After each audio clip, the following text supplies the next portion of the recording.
अच्छा जी, एक तो हमारे लोगों को ना बहुत कम टाइम में ज़्यादा इन्फॉर्मेशन चाहिए होता है क्योंकि टाइम बहुत कम होता है लोगों के पास, तो इसीलिए अब हम क्या करते हैं, हमारे सारे वीडियो जो है वो 1 मिनट की होती है, ताकि हम भी कम से कम टाइम में अपने लोगों को ज़्यादा इन्फॉर्मेशन दे सकें।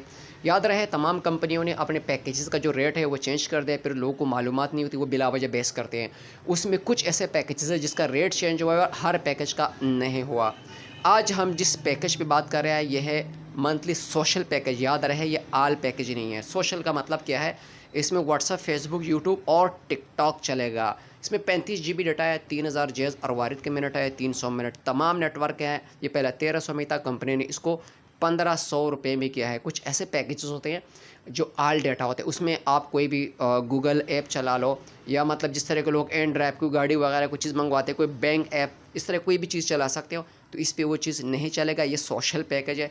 अगर एक्टिवेट करना चाहिए तो *719 किसी भी ईज़ी पैसा, जीएस कैश किसी भी रिटेलर फ्रेंचाइज़ी एक्टिवेट कर सकते हैं।